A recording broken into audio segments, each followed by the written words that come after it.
আসসালামু আলাইকুম রহমতুল্লাহি ওবরাকাতুহু মাগফিরাহ। সম্মানিত সুদী, শুরু হচ্ছে ধারাবাহিক তাফসির সূরা ইয়াসিনের ৫১ নং আয়াতে কারিমা থেকে।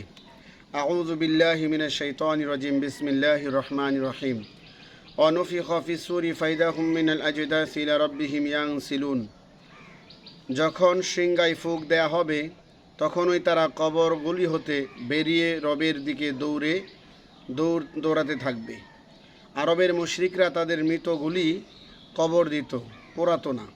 তাই অত্র আয়াতে হাদাস জাসাদ কবর শব্দ ব্যবহার করা হয়েছে এবং সিংগাই ফুৎকার বলতে দ্বিতীয় ফুৎকার বোঝানো হয়েছে।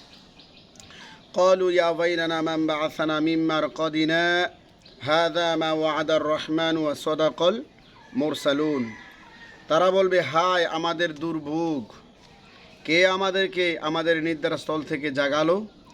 ইহা উহাই যা রহমান ওয়াদা করেছিলেন এবং রাসূলগণ তো সত্যই বলেছিলেন, যদিও আমরা তা মান্য করিনি। আল্লাহু আকবার।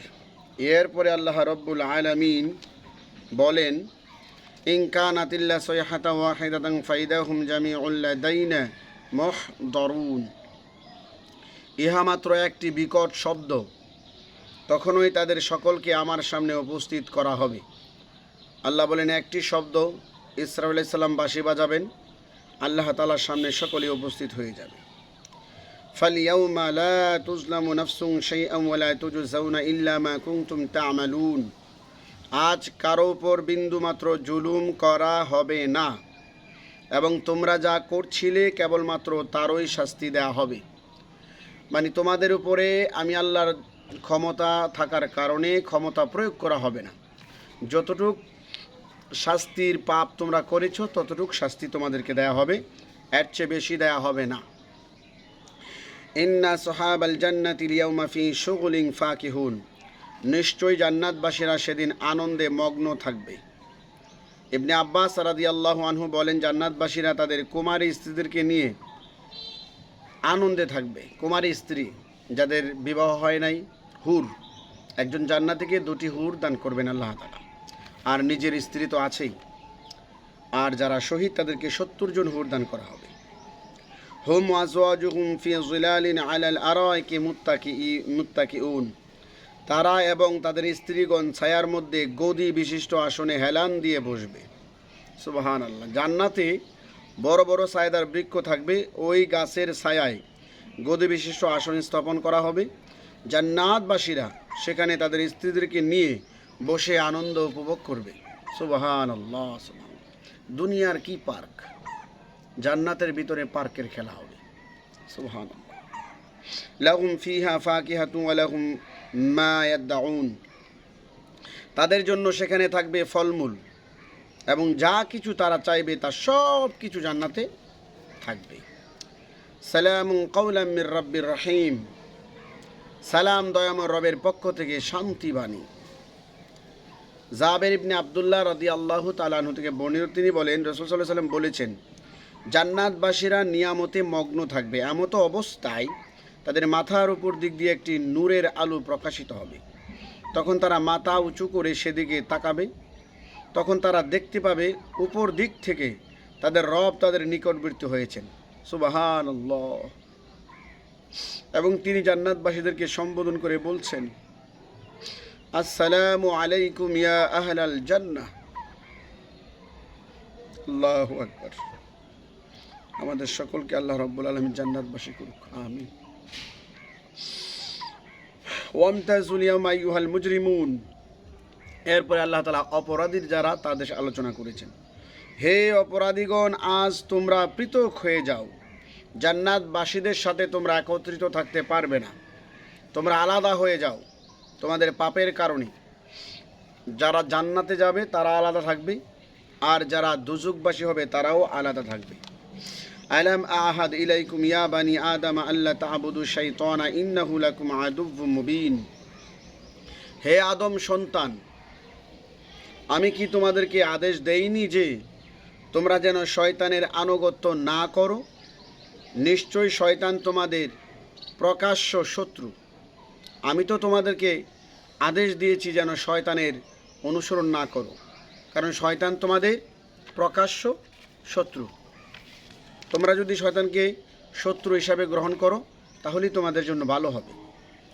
ওয়ানি বুদুনি হাদা সিরাতুম মুস্তাকিম, এবং আমার গোলামি করো, ইহাই সরল পথ। একমাত্র আল্লাহ তাআলার ইবাদত করা, ইহাই হচ্ছে একমাত্র সরল পথ। ওয়ালাকাদ আযাল্লা মিনকুম জিবিল্লান কাসীরা আফালাম তাকুনু তাকিলুন, নিশ্চয়ই তোমাদের অনেক দলকে শয়তান বিপদগামী করেছিল, তোমরা কি জ্ঞান রাখো না? মানুষদেরকে আল্লাহ বলবেন তোমাদের অনেক দলকে শয়তান বিভ্রান্ত করেছে, জাহান্নামের রাস্তায় চলেছে, তোমরা কি এটা জ্ঞান দিয়ে অনুধাবন করো না? হাদিহি জাহান্নামুল্লাতী কুনতুম তুআদুন, এই হচ্ছে সেই জাহান্নাম যার প্রতিশ্রুতি তোমাদেরকে দেয়া হয়েছিল। তোমরা যদি শয়তানের পদাঙ্ক অনুসরণ করো তাহলে তোমাদেরকে এই জাহান্নামে প্রবেশ করানো হবে, শাস্তি দেয়া হবে। তোমরা তো শয়তানের পথ অনুসরণ করেছো, এখন জাহান্নামের শাস্তি ভোগ করো।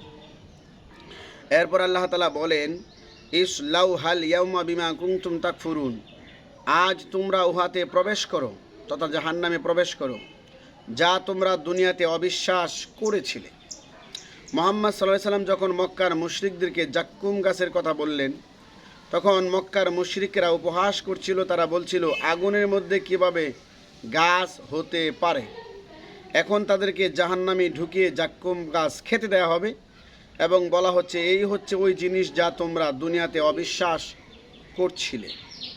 আল ইয়াউমা নাখতিমু আলা আফওয়াহিহিম ওয়া তুকাল্লিমুনা আইদিহিম ওয়া তাশহাদু আরজুলুহুম বিমা কানু ইয়াকসিবুন, আজ আমি তোমাদের মুখগুলি বন্ধ করে দেব এবং তোমাদের হাত আমার সাথে কথা বলবে, তোমাদের পা কৃতকর্মের সাক্ষ্য দেবে, কোথায় কোথায় এই পা দিয়ে গিয়েছ।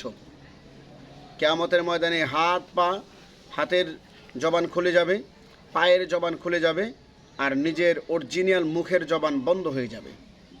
তখন মানুষের হাত পা যা করছিল, আপনার ভালো লাগুক আর না লাগুক, সব কিছু আল্লাহ তাআলার কাছে বিস্তারিতভাবে বর্ণনা করে দেবে।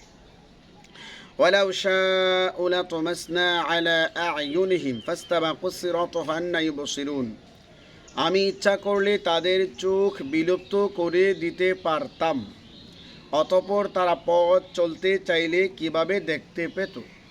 আল্লাহ তাআলা বলেন, যে চোখ মালিকের আদেশ মানে না সে চোখ মালিকের ইচ্ছা করলে কেড়ে নিতে পারতেন, এবং মালিক যদি তাদের চোখ কেড়ে নিতেন তাহলে তারা কিভাবে পথ চলতো, কী রূপে চলাফেরা করত।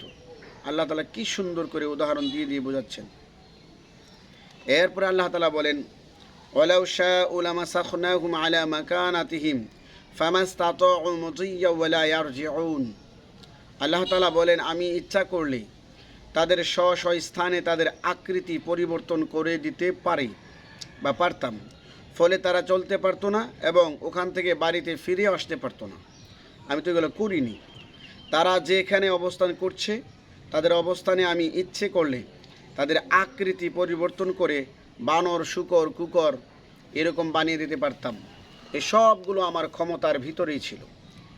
এরপরেও যারা এই উদাহরণ আল্লাহ তাআলা সূরা ইয়াসিনের মধ্যে উদাহরণ দিয়েই আমাদেরকে বোঝানোর চেষ্টা করছেন, এরপরও যারা আমরা বুঝি না, আমরা হচ্ছে কপাল পোড়া। আল্লাহ রাব্বুল আলামিন আমাদের সকলকে আয়াতের শিক্ষাগুলো নিয়ে আমাদের বাস্তব জীবনে বাস্তবায়ন করার তৌফিক দান করুক। পরবর্তীতে আলোচনা করা হবে সূরা ইয়াসিনের ৬৮ নং আয়াতে কারিমা থেকে। আজকের জন্য সমাপ্ত। আসসালামু আলাইকুম ওয়া রাহমাতুল্লাহ।